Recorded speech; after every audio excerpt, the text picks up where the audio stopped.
Okay, so this is group 8. Gut check was definitely toward Vista and Waves. Hold on. Originally. And then they definitely ended up leaning toward Waves. Most of the discussion was around Waves, so we're going to say that's our gut check. A lot of similar elements. Those elements included having some sort of a loop path with connecting meandering paths. Just the fact that it was natural and fit with the character of the neighborhood, that was really big, and we felt like Waves had a natural feel to it. And then there was quite a bit of discussion about kids' play areas being a priority, including playground, including baseball fields.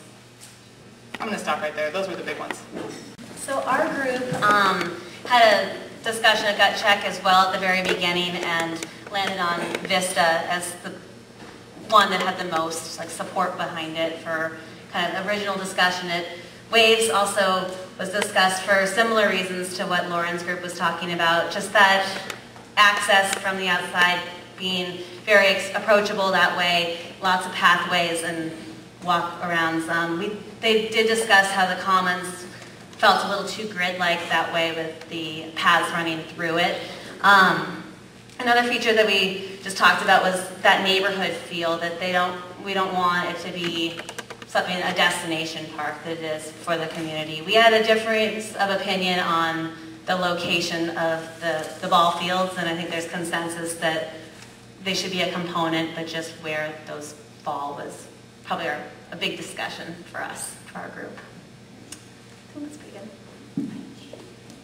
Our group back there in the corner was definitely drawn to the Waves and Vista concepts.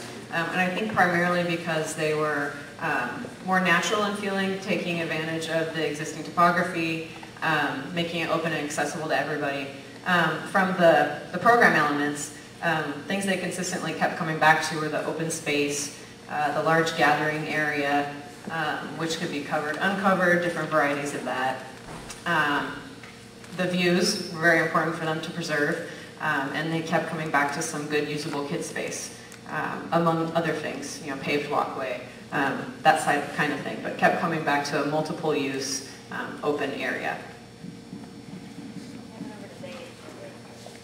So group 3 gravitated towards Vista and Waves pretty heavily, and I think ultimately there was a lot of discussion about Vista and liking the way that plan organizes space. But there was some discussion about how maybe it could be broken up and incorporate more of the form of Waves and make it a little bit more organic while kind of keeping some of that quality of organization. Some of the elements that there were a lot of discussion about that people liked were incorporating meeting areas, large or medium to larger gathering spaces, preserving the views, especially for the 4th of July, and I think that Vista was talked about as doing that well. And then discussion about the ball fields and liking ball fields and the location and the way it was, the lower area was organized on Vista. Let's see, but not supporting further courts and programmed sport activity. And also lots of discussion about keeping the more active use along Roosevelt, I think was a good theme as well. Did I do that justice? All right. Okay, we're group number 5, way back. Don't get lost back there. Okay, so we also, we're seeing a theme here, leaned heavily towards Waves and Vista just because it had that, organic flow and feel to the park. The linear feel of Commons was very off-putting to the group. However, the part that they liked out of Commons was those key connections, and maybe we don't need all of those connections, but maybe some real key smart connections that do link and create more connectivity within the neighborhood so that park doesn't kind of become an island in the middle of the neighborhood. Few key things, separating active and passive uses, making sure that those who want to enjoy the park for a tranquil space are separated from those who want to be boisterous and rowdy and enjoy it in their own way. And also having multi-generational uses. That was really important to that group. making sure there was space for all habitats, I'll put it that way, of children and teens, but also folks who are in other stages of their life who want to stay active but in maybe a little bit more of a passive way, if that makes sense. How'd I do? Okay, great. So we were group 4 here in the center of the room. Overwhelmingly supported waves, I would say. The elements that were particularly positive, again, separating the active and passive spaces, grouping the active space in the lower park, ball fields, potentially the skate park, and leaving the larger open spaces and more passive spaces in the upper park on the lid. Definite support for the perimeter path, particularly if it's paved, and for use by people with perhaps poor eyesight or compromised faculties. Elements in Vista and Common that came forward that would like to see move on into other concepts would be the view mound type of concept, as well as a lot of support for multi-use courts and active space that's usable in a diverse ways, I'd say.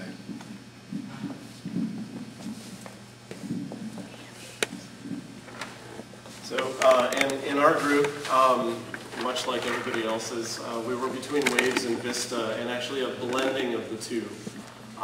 What people really found important in our group was one of them is really accentuating some of the views, and we even talked about something about maybe creating a view structure or tower that gets you out in front of the trees to see more of the view. Loop pathways were very important, including discussion about considering hard and soft skate for some of the loop paths for running. Kids play was a big one, and one item that was actually added to the list was the splash pad. That was very big in our group.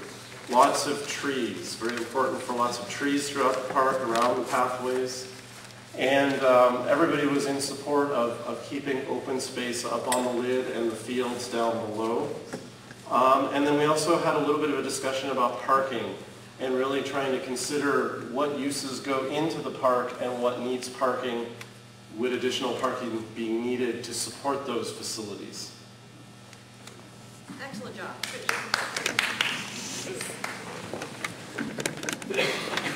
So our group, Group 7, I would say pretty unanimously supported Waves as well.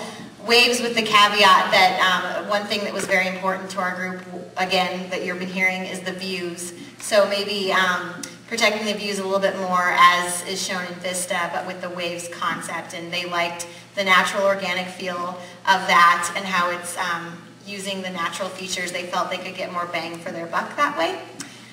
Quote from the group. Also, they talked a lot about parking and whether they would want this to be a destination park or a neighborhood park, and it was kind of consensus that they did not want parking. Another thing was the field locations, and they felt that they liked the fields to be down below and not up above where the views are, so more of the passive spaces would be up on the lid. Views, views, views. This is what this group, I felt, really talked about. They talked about trees a lot and how those trees would enhance or frame or and sensitivity to the views of Mount Rainier and the Space Needle in particular. They felt smaller trees maybe would go up closer to the lid and the larger trees as you go down so that you're not obstructing those views. Is there anything else, guys? Yeah, we talked a lot about other uses as long as they're tucked kind of discreetly around the edges, but we liked a lot of other programmatic. Yeah, so what she was saying is they talked a lot about just other programmed areas that would be incorporated into the Waves concept, and we talked a lot about what those specific things might be. There was a lot of talk about the dog park as well.